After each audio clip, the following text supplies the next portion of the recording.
മൈൻക്രാഫ്റ്റിൻ്റെ ഈ ലോകത്ത് കണ്ടുപിടിക്കാനും ചെയ്യാനായിട്ട് ഒരുപാട് കാര്യങ്ങളുണ്ട്. പക്ഷേ നിങ്ങൾ എപ്പോഴെങ്കിലും ചിന്തിച്ചിട്ടുണ്ടോ ഇതൊക്കെ എവിടെ നിന്ന് വന്നെന്ന്? നോക്ക്, ഞാൻ മൈൻക്രാഫ്റ്റ് എന്ന് പറയുന്ന ഗെയിമിനെ കുറിച്ചല്ല, മറിച്ച് മൈൻക്രാഫ്റ്റ് എന്ന് പറയുന്ന വേൾഡിനെ കുറിച്ചാണ് ഞാൻ ഈ പറയുന്നത്. നമ്മുടെ റിയൽ ലൈഫിനെ പോലെ തന്നെ മൈൻക്രാഫ്റ്റിലും ഈ ഈ കാര്യങ്ങൾ നമ്മൾ എക്സ്പ്ലോർ ചെയ്യുന്ന ഒരുപാട് കാര്യങ്ങൾ ഇവിടെ വരുന്നതിന് ഒരു വലിയ കഥയുണ്ട്. എനിക്ക് ഉറപ്പാണ് നിങ്ങൾക്ക് എല്ലാവർക്കും കഥ കേൾക്കാൻ ഭയങ്കര ഇഷ്ടമാണ്. അതുകൊണ്ട് നിങ്ങൾ എൻ്റെയോടൊപ്പം ഈ വീഡിയോയുടെ അവസാനം വരെ പോവുക. അതിന് കഥ കേൾക്കുന്നതിന് ഒരു കാര്യം പറയാം, കഥയിൽ ചോദ്യമില്ല. നിങ്ങൾ കഥ റിലാക്സ് ആയിട്ടൊന്ന് എൻജോയ് ചെയ്യുക. പിന്നെ ഒരു കാര്യം, നിങ്ങൾ ഈ ചാനൽ സബ്സ്ക്രൈബ് ചെയ്യുക, വീഡിയോക്കൊക്കെ ലൈക്ക് ചെയ്ത് കൂട്ടുകാർക്കൊക്കെ ഷെയർ ചെയ്ത് എന്തെങ്കിലുമൊക്കെ കമൻറ്റ് ഇടുക. അതിന് സബ്സ്ക്രൈബ് ചെയ്യുമ്പോൾ ബെൽ നോട്ടിഫിക്കേഷൻ എനേബിൾ ചെയ്യുക. അത്രയേ ഉള്ളൂ. പിന്നെ നമ്മളധികം വൈകിക്കുന്നില്ല. So all of you are welcome to Beast Minecraft YT present the story of Minecraft episode 1 the beginning. നോക്കാം, മൈൻക്രാഫ്റ്റിലെ ആളുകളെ മൈൻക്രാഫ്റ്റിൽ ആകെപ്പാടെ 2 റേസേ ഉള്ളൂ. ഒന്ന് നമ്മുടെ പ്ലെയർ ടൈപ്പും പിന്നെ ഒന്ന് വില്ലേജേഴ്സിൻ്റെ പോണക്കും. പ്ലെയർ ടൈപ്പായിട്ടുള്ള സ്ക്വയർ ഫേസ്, നോർമൽ ബോഡിയും, വില്ലേജേഴ്സിനെ പോലെ rectangular face, long body, long nose. ഇതൊക്കെയാണ് വില്ലേജേഴ്സിൻ്റെ ഒരു റേസ്. പക്ഷേ എന്നും പറഞ്ഞ് ഇവർക്കിടയിൽ ഒരു റേസിസമോ റേസിലൊരു ഡിസ്ക്രിമിനേഷനോ ഒന്നുമില്ല. ആകെപ്പാടെ മൈൻക്രാഫ്റ്റിലെ മനുഷ്യരെ 2 കാറ്റഗറീസിൽ തിരിച്ചിട്ടുള്ളൂ. ഒന്ന് എക്സ്പ്ലോറേഴ്സും പിന്നെ ഒന്ന് ട്രേഡേഴ്സും. എക്സ്പ്ലോറേഴ്സ് എന്ന് പറയുമ്പോൾ അവരുടെ വില്ലേജിൽ നിൽക്കാതെ അവർ പുറത്തെല്ലാം പോയി എക്സ്പ്ലോർ ചെയ്ത് വീണ്ടും റിസോഴ്സസ് എല്ലാം കളക്ട് ചെയ്യും. ട്രേഡേഴ്സ് എന്ന് പറയുമ്പോൾ അവർ വില്ലേജിനകത്തിരുന്ന് കച്ചവടം, ട്രേഡിങ് നടത്തും. അതിപ്പോൾ ട്രേഡിങ് മാത്രമല്ല, അവരിപ്പോൾ അതിനകത്ത് ഫിഷിങ്, കാറ്റിൽ റെയറിങ്, ഫാർമിങ് ഇതൊക്കെ അവർ നടത്തും. ഇതൊക്കെയാണ് ട്രേഡേഴ്സ്. ഈ കഥ എല്ലാം സ്റ്റാർട്ട് ആവുന്നത് എപ്പോഴാണെന്ന് വെച്ചാൽ, ഈ എക്സ്പ്ലോറേഴ്സ് ഒരു ലാവ പൂളിലേക്ക് വെള്ളം ഒഴിച്ചപ്പോൾ തൊട്ടാണ് ഇതിൻ്റെ ഒരു കഥ മെയിനെല്ലാം സ്റ്റാർട്ടാവുന്നത്. അപ്പം നമുക്കത് ഏതെന്ന് നമുക്കൊന്ന് നോക്കാം. സോ ഒരു ദിവസം ഈ ഒരു വില്ലേജ് നമുക്ക് ആ വില്ലേജിന് പേര് കൊടുക്കും ഓക്ക്ലാൻഡ് വില്ലേജ്. അപ്പോൾ ഒരു ഓക്ക്ലാൻഡ് വില്ലേജിൽ ട്രേഡേഴ്സ് എല്ലാവരും കൂടെ അവരുടെ ജോലി വളരെ പീസ്ഫുള്ളി ചെയ്യുകയായിരുന്നു. അവരുടേതായിട്ടുള്ള ഓരോരോ കാര്യങ്ങളൊക്കെ ഏർപ്പെട്ട്. ഈ എക്സ്പ്ലോറേഴ്സ് ആണെങ്കിലും ഇവരുടെ വില്ലേജിൻ്റെ തൊട്ട് താഴെയുള്ള കേവ് അവർ എക്സ്പ്ലോർ ചെയ്യാനൊക്കെ ഇറങ്ങിയിട്ടുണ്ട്. ഇവർ ഭൂമിക്ക് അടിയിലോട്ട് ഇങ്ങനെ കുഴിച്ചു പോയിട്ട് ലാസ്റ്റ് അവരുടെ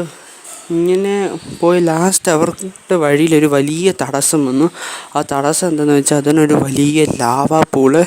ഈ ലാവാ പൂള് അവർക്ക് മറികടക്കല്ലാതെ വേറൊരു വഴിയില്ല, വേറെ പോകാനും പറ്റത്തില്ല. അതിൻ്റെ മണ്ടയിൽ കൂടെ തന്നെ പോകണം.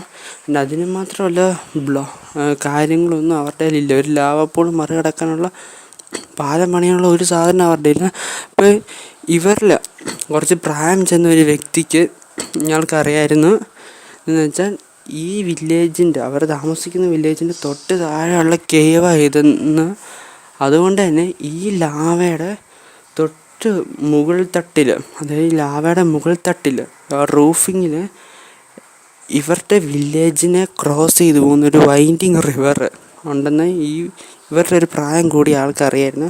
സോ അതിലൊരു കാര്യം പറഞ്ഞാൽ, നമുക്ക് ഈ ഒരു ലാവ പൂളിൻ്റെ റൂഫിങ്, ആ ഒരു റൂഫ് എന്ന് വെച്ചാൽ ആ ഒരു മേൽത്തട്ട് തകർക്കുകയാണെങ്കിൽ നമ്മുടെ വില്ലേജിൻ്റെ മണ്ടയിൽ കൂടെ ഒഴുകുന്ന ആ ഒരു റിവറിലെ വെള്ളം ഭൂമിക്കടിയിലേക്ക് കൊണ്ടുവന്ന് നേരെ ഈ ലാവയിലേക്ക് വീഴ്ത്തിക്കുകയാണ്. ഈ ലാവയെല്ലാം തണുത്തുറയ്ക്കുമെന്ന് അയാൾ പറഞ്ഞു. അവരെല്ലാവരും അത് തന്നെ ചെയ്തു. അവർ ഒരു വിധത്തിൽ ഈ ഒരു ലാവ പൂളിൻ്റെ മുകളിലുള്ള റൂഫിങ്, അതായത് ആ ഒരു റിവറിൻ്റെ ഫ്ലോറ് ഫുള്ളും കുഴിച്ച് റിവറിലുള്ള വെള്ളത്തിനെ ഫുള്ളും ലാവയ്ക്കകത്തോട്ടേക്ക്, അതായത് ലാവയുടെ മണ്ടയിലേക്ക് വീഴ്ത്തിച്ചു. സ്വാഭാവികമായിട്ടും നമ്മുടെ മൈൻക്രാഫ്റ്റിലൊക്കെ നിങ്ങൾക്കറിയാം, വെള്ളം ലാവയിലേക്ക് വീഴുമ്പോൾ ഒന്നെങ്കിൽ കോബിൾ സ്റ്റോൺ ആകും അല്ലെങ്കിൽ ഒബ്സീഡിയൻ ആകും. ഇവിടെ എന്താ സംഭവിച്ചതെന്ന് വെച്ചാൽ, ഇവിടെ കോബിൾ സ്റ്റോണുണ്ട്. അപ്പോൾ ഒരു കറുത്ത, നിങ്ങൾക്കറിയാം ഞാൻ പറയുക, ഒരു കറുത്ത സബ്സ്റ്റൻസും കൂടെ ഉണ്ടായി.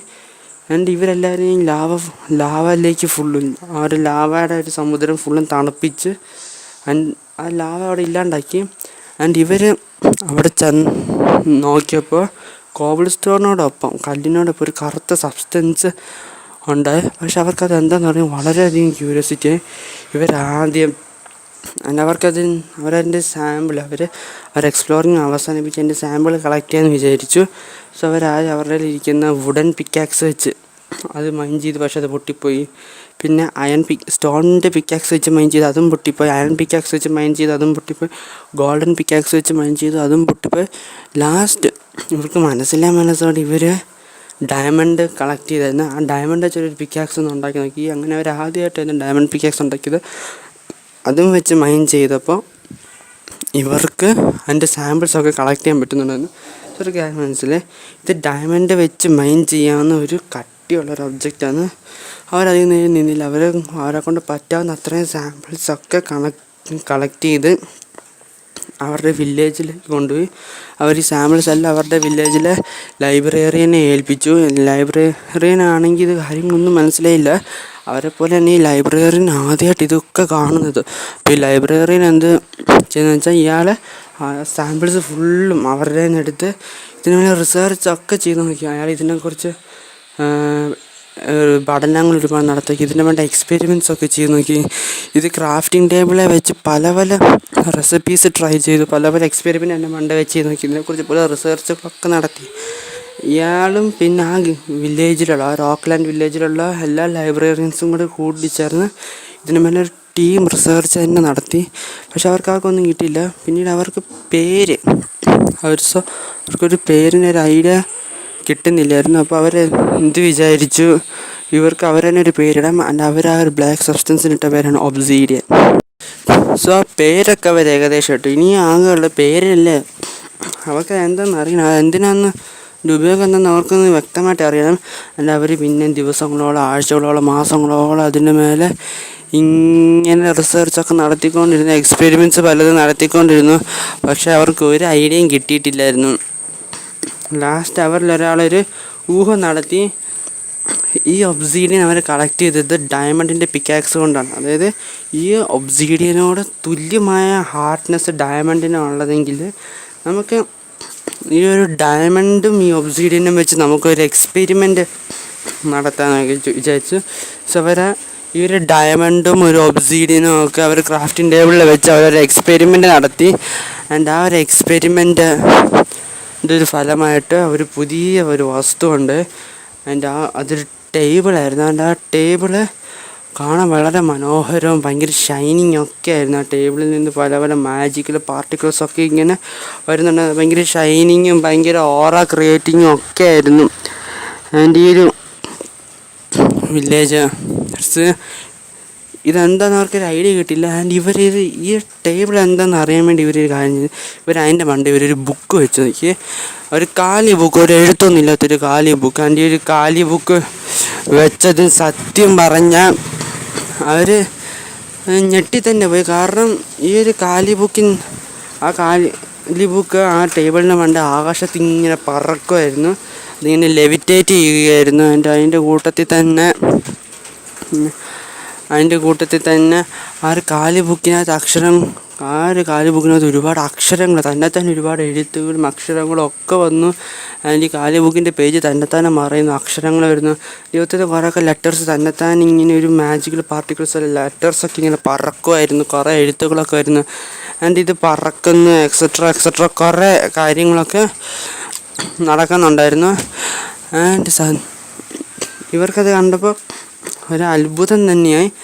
ആൻഡ് ഇവർക്ക് ഭയങ്കര ഹാപ്പി. ആൻഡ് ഇവർ ആ വില്ലേജിലുള്ള എല്ലാവരെയും കൂട്ടിക്കൊണ്ട് വന്നിട്ട് അവർക്കിത് കാണിച്ചു കൊടുത്തു. വില്ലേജിലുള്ള എല്ലാവരും ഇത് കണ്ട് ഭയങ്കര ഷോക്കായിരുന്നു. കാരണം അവർ ഇങ്ങനത്തെ ഒരു സാധനം മുമ്പ് കണ്ടിട്ടുമില്ല. ആൻഡ് ഇത് കാണാൻ നല്ല ഭംഗിയുണ്ടായിരുന്നു.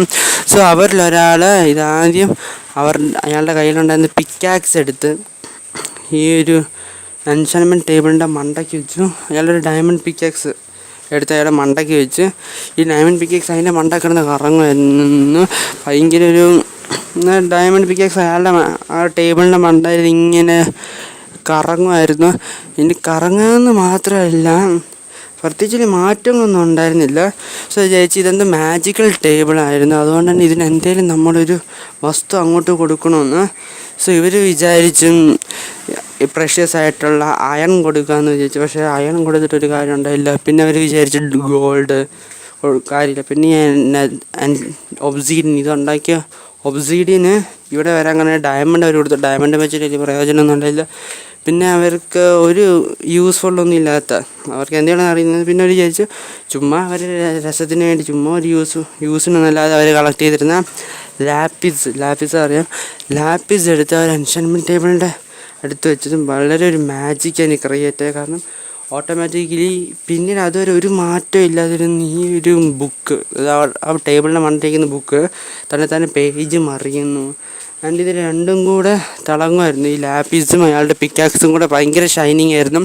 സോ അയാൾ വിചാരിച്ചു അവിടെ ഇരിക്കുന്ന ഒരു റൈറ്റിങ്, ആ ഒരു പേജ് തന്നെ ഓപ്പണായ പേജിനകത്ത് ഇരിക്കുന്നത് അൺബ്രേക്കിംഗ്, മെൻഡിങ്, ഫോർച്യൂൺ, എഫിഷ്യൻസി ഇങ്ങനത്തെ എഴുത്തുകളൊക്കെ ഉണ്ട്. സോ ഇയാൾ വിചാരിച്ചു ഇയാൾ അൺബ്രേക്കിങ് എന്ന് മനസ്സ് വിചാരിച്ചതും ഒരു മാജിക് പാർട്ടിക്കിൾ ഈ ഒരു ലാപ്പിസിൽ ചെന്ന് ടച്ചായി ഈ ഒരു ലാപ്പിസും പിന്നെ പിക്കാക്സും കൂടെ കമ്പൈൻ ചെയ്ത് ഒരു മാജിക്കൽ പിക്കാക്സ് തന്നെയായിരുന്നു. അതായത് ആ ഒരു മാജിക്കൽ പിക്കാക്സ്, ആ പിക്കാക്സിനകത്ത് മാജിക്കൽ പവർ വന്നിട്ടുണ്ടായിരുന്നു, കൂട്ടത്തിൽ ഒരു ഷൈനിങ് വന്നിട്ടുണ്ടായിരുന്നു. ആൻഡ് ഇയാൾ ആ ഒരു പിക്കാക്സ് ഭയങ്കര കൈ പിടിച്ച് ഭയങ്കര ഷൈനിങ്ങും കാര്യങ്ങളൊക്കെ ആയിരുന്നു. ആൻഡ് വേറെ എന്താണെന്ന് വെച്ചാൽ എല്ലാവർക്കും അതും കണ്ടപ്പോൾ ഭയങ്കര അത്ഭുതമായിപ്പോയി. അവർ വിചാരിച്ച അവരവരുടെ കുറേ സാധനങ്ങൾ ഇതിൻ്റെ വേണ്ട അവർ എൻഷാൻമെൻറ്റൊക്കെ ചെയ്തു.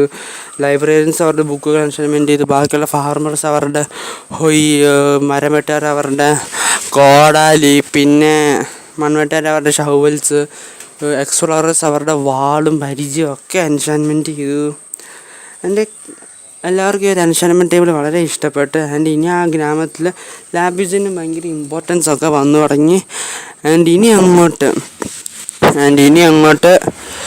ഒരു കുഴപ്പമൊന്നുമില്ല. എല്ലാവരുടെയും ലൈഫിൽ ഇപ്പോൾ ഈ ഒരു എൻഷാൻമെൻറ്റ് ചെയ്യുന്നുണ്ട്. അവർ ഈ എൻഷാൻമെൻറ്റ് ടേബിളിൽ നിന്ന് പേരിട്ട്.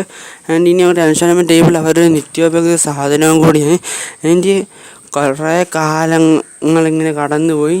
ആൻഡ് മെല്ലെ അവിടെ പുതിയൊരു പ്രശ്നം വന്നതെന്ന് വെച്ചാൽ അവിടെ ഇരിക്കുന്ന ഓരോ വില്ലേജേഴ്സ് ആണെങ്കിലും ശരി, സിറ്റിസൻസ് ആണെങ്കിലും ശരി, അവർക്കൊക്കെ മെല്ലെ അവരൊക്കെ തളർന്ന് അവർക്കൊക്കെ ഭയങ്കര ക്ഷീണമൊക്കെ വന്ന് തളർന്ന് കുറേ പേര് കിടപ്പ് രോഗികളായി. ആൻഡ് കുറേ പേർക്കാണ് ആരോഗ്യമൊന്നും ഇല്ലാതെ. ആൻഡ് ഈ ലൈബ്രറിയനും ഈ ക്ലർക്കും അവരുടെ ഈ ഒരു രോഗത്തിന്മേൽ ഒരുപാട് പ്രതിവിധികളൊക്കെ മരുന്നൊക്കെ കണ്ടുപിടിക്കുന്നു, പക്ഷെ ഒന്നും ഏൽക്കുന്നില്ല. അതിൻ്റെ ഒരു മരുന്ന് ഏൽക്കാത്ത പക്ഷേ ഇവർ പിന്നെയും ഓരോ രോഗികളെ വെച്ചിങ്ങനെ റിസർച്ച് എടുത്തവർക്ക് കാര്യം മനസ്സിലായില്ല.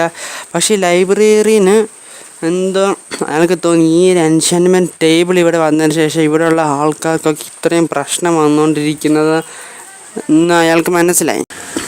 സോ അയാൾ പിന്നെയും ഒരു എക്സ്പെരിമെൻ്റ് എന്നുള്ള രീതിയിൽ അയാളും ക്ലർക്കും കൂടി ഒരു കാര്യം കൂടെ ചെയ്തു. അവർ പിന്നെ ചുമ്മാ ഒരാവശ്യമില്ലാതെ അവർക്ക് അറിയണമല്ലോ ഇതെന്താ സംഭവിക്കുന്നത്, ഇത് അയാൾ ഉദ്ദേശിക്കുന്നത് തന്നെയാണെന്ന്. സോ അയാൾ എൻഷാൻമെൻറ്റ് ടേബിളിൻ്റെ അടുത്ത് വരെ എൻഷാൻമെൻറ്റ് ചെയ്തും ഇവർക്ക് ഇനി മുമ്പ് എന്തൊരു ഫീലിങ് എൻഷാൻമെൻറ്റ് ടേബിളിൻ്റെ അടുത്ത് ഓരോ എൻഷാൻമെൻറ്റ് ചെയ്യുന്നതോടെ അവർ വീക്കായിക്കൊണ്ടിരിക്കുന്നു. അപ്പോൾ ഇവർ ഒന്നുകൂടെ പോയി ചെയ്ത് നോക്കി. ആൻഡ് ഈ ഒരു എൻഷാൻമെൻറ്റ് ടേബിൾ ഒരു കട്ടിയുള്ള ഒരു എൻഷാൻമെൻറ്റ്, ഒരു മാക്സ് ലെവൽ എൻഷാൻമെൻറ്റ് ചെയ്തപ്പോൾ പെട്ടെന്ന് ഇവർ അങ്ങോട്ട് എനർജി ഡള്ളായ പോലെ ലൈബ്രറിയൻ ഫീല്. അപ്പോൾ ഇയാൾക്ക് ഒരു കാര്യം മനസ്സിലായി, ഒന്നെങ്കിൽ ഒരു എൻഷാൻമെൻറ്റ് ടേബിള് ഒരു എൻഷാൻമെൻറ്റ് നടത്തുമ്പോൾ ലാപ്പിസിനോടൊപ്പം കൂലിയായിട്ട് ഈ എൻഷാൻമെൻറ്റ് ചെയ്യുന്ന വ്യക്തിയുടെ ആത്മാവിൻ്റെ ഒരു ആത്മാവിൻ്റെ ഒരു വിഹിതം അവരെടുക്കുന്നുണ്ട്. അല്ലെങ്കിൽ ഇവരുടെ തന്നെ ആത്മാവിൻ്റെ വിഹിതത്തെ തന്നെ എന്തുവാ ഇതാക്കി ഒരു മാജിക്കൽ എനർജി ആയിട്ട് ആ ഒരു ഐറ്റത്തിലേക്ക് അവർ എൻഷാൻമെൻറ്റ് ചെയ്യുന്നത്. എന്താണേലും ഈ ഒരു എൻഷാൻമെൻറ്റ് ടേബിളാണ് ഈ മെയിൻ പ്രശ്നക്കാരനെന്ന് മനസ്സിലാക്കിയ ലൈബ്രറിയൻ അവരുടെ ഓക്ലാൻഡ് വില്ലേജിൽ ഒരു നിയമം കൊണ്ടുവന്നു. ഇനി മുതൽ ആരും എൻഷാൻമെൻറ്റ് ടേബിളോ അല്ല ഒബ്സിഡിയനായിട്ട് ബന്ധമുള്ള ഒന്നിനെയും ഈ ഒരു വില്ലേജ് യൂസ് ചെയ്യാൻ പാടില്ലെന്നൊരു നിയമവും കൊണ്ടുവന്ന് എൻഷാൻമെൻറ്റ് ടേബിളും പൊട്ടിച്ചളഞ്ഞ് അയാൾ വെച്ചത്. എങ്ങനെ പോയാലും കാലങ്ങൾ കുറേ എന്നിട്ട് ഒരു മാറ്റമില്ല. പക്ഷെ നേരത്തെ തന്നെ കാലിൽ ഈ ഒരു തളർന്നു പോകുന്നവരുടെ ആ ഒരു അന്നങ്ങൾ കുറയും അതുപോലെ തന്നെ നിൽക്കുകയായിരുന്നു. പക്ഷേ ഇങ്ങനെ ആരും അങ്ങനെ തളർന്നിട്ടില്ലായിരുന്നു. അപ്പോൾ അയാൾക്ക് ഉറപ്പിച്ചു എൻഷാൻമെൻറ്റ് ടേബിൾ തന്നെയാണ് ഇപ്പോൾ ഒരു മൊത്തത്തിൽ കൺഫേം ചെയ്തു. പക്ഷേ ഇതിന് ഇതിനായിട്ടും അവർ ഓൾറെഡി രോഗബാധിതർക്ക് വേണ്ടിയുള്ള മരുന്നൊന്നും അയാൾ കണ്ടുപിടിച്ചില്ല. സോ ആൻഡ് ഈ ഒരു ലൈബ്രറിയൻ പിന്നെയും ചിന്തിച്ചു, ഈ ലൈബ്രറിയനല്ല അയാളുടെ ടീമിലുള്ള വേറെ ആരാണ്ടോ പിന്നെ ഒരു ഐഡിയ കൊണ്ടുവന്നു. ഇവരുടെ സൗളിനെ എല്ലാം ഒബ്സർവ് ചെയ്തത് എൻഷാൻമെൻറ്റ് ടേബിളാണ്. ഒന്നെങ്കിൽ എൻഷാൻമെൻറ്റ് ടേബിൾ അല്ലെങ്കിൽ അത് ഉണ്ടാക്കാനായിട്ട് ഉപയോഗിച്ച മെറ്റീരിയൽസ് എനിവേ ഡയമണ്ട് ആയിരിക്കില്ല. ഡയമണ്ട് നമുക്ക് എല്ലാവർക്കും പരിചയമുള്ളതാണ്. പക്ഷേ ഒബ്സീഡിയൻ ചിലപ്പോൾ അതിന് കാരണക്കാരനായിരിക്കാമെന്ന് അപ്പോൾ ആ ലൈബ്രറിയനും അതിന് തോന്നി. ഇപ്പോൾ ഒബ്സീഡിയൻ്റെ കയ്യിൽ നമ്മുടെ സൗണ്ട്സൊക്കെ ഉണ്ടെങ്കിലും എന്ന്. പക്ഷേ ഈ ഒബ്സീഡിയൻ വെച്ച് എൻചാൻമെൻറ്റ് ടേബിൾ ഉണ്ടാക്കാൻ വേറൊന്നും ഇല്ലായിരുന്നു. ഞാനത് മാത്രമല്ല ഒരു ഒബ്സീഡിയൻ എങ്ങനെ എടുക്കാമെന്ന് അവർക്കൊരു ഐഡിയ. അവർ പിന്നെ റിസർച്ചൊക്കെ ചെയ്ത് നോക്കി. പിന്നെയും ഒരുപാട് റെസിപ്പീസ് എക്സ്പെരിമെൻറ്റ് റിസർച്ചൊക്കെ നടത്തി നോക്കി. ലാസ്റ്റ് ഈ ഒരു ഒബ്സീഡിയൻ വെച്ച് ഒരു ബിൽഡൊക്കെ ഉണ്ടാക്കി അതിനെന്തെങ്കിലും ഒരു റിച്വൽ വെച്ചൊന്ന് ആക്ടിവേറ്റ് ചെയ്താൽ നമ്മുടെ ഈ സൗള് ഈ എവിടെ പോയെന്ന് എന്നുള്ള നമുക്കൊരു ഉത്തരം കിട്ടും. അതുകൊണ്ട് ആ ഒരു ലൈബ്രറിന് അത് വളരെ ഒരു ലോജിക്കലായിട്ട് തോന്നി. കാരണം ഒബ്സീഡിയൻ അവർക്ക് അറിയാത്തതിൻ്റെ ഈ ഒബ്സീഡിയൻ മെയിൻ കാരണക്കാരാണ്. നമുക്ക് ഒബ്സീഡിയൻ വെച്ച് വേറെ എന്തെങ്കിലും ഒക്കെ ചെയ്തതെന്ന് അവർക്കൊരു ഐഡിയ കിട്ടും. ആൻഡ് അവർ പിന്നെ ദിവസങ്ങളോളം മാസങ്ങളോളം ഒബ്സീഡിയൻ മേലെ തന്നെ സീക്രട്ടായിട്ട് റിസർച്ച് ചെയ്തു. കാരണം ഇനി ഗ്രാമവാസികൾ ഞാനെ തല്ലി പിടിക്കും. അപ്പോൾ അവർ സീക്രട്ടായിട്ടൊക്കെ റിസർച്ചുകളൊക്കെ നടത്തി. അവർക്ക് പല എക്സ്പെരിമെൻറ്റ്, പല റെസിപ്പി, പല റിസർച്ച്മെൻ്റ് ഒന്നും നടത്തി. പക്ഷേ അത് കാര്യമില്ല. പിന്നെ ലാസ്റ്റ് ഇവരൊരു അസംഷൻ ചെയ്തു. നമുക്ക് ഈ ഒബ്സീഡിയന് വെച്ചൊരു റെക്ടാങ്കുലർ സ്ട്രക്ചർ ഒന്ന് പണിതിട്ട് അതുമേലെ റിച്വൽ ഒന്ന് ചെയ്ത് നോക്കാമെന്ന്. അന്നേരം എന്തെങ്കിലുമൊക്കെ കിട്ടുമോ നോക്കാം. പക്ഷേ അതുപോലെ ഡേഞ്ചറസ് ആണ്. അതിനെ നേരിട്ട് നിൽക്കാൻ കുറച്ച് ആൾക്കാരായിരുന്നു. ആൻഡ് ആ ഒരു വില്ലേജർ, ആ ഒരു ലൈബ്രറിയൻ എന്ത് ചെയ്തെന്ന് വെച്ചാൽ ഒരു കുറച്ച് പേരെ അറേഞ്ച് ചെയ്തു.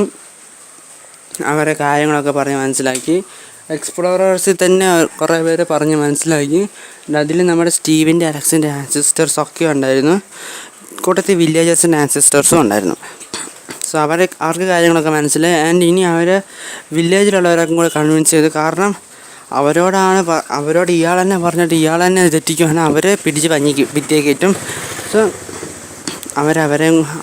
അവരെയും കൂടെ പറഞ്ഞ് കൺവിൻസ് ചെയ്ത് അവരുടെ അതിൻ്റെ സമ്മതമൊക്കെ മേടിച്ചിട്ട് ഇവർ ആ ഒരു ഒബ്സീഡിയൻ വെച്ചുള്ള പരിപാടി പിന്നെ സ്റ്റാർട്ട് ചെയ്തു.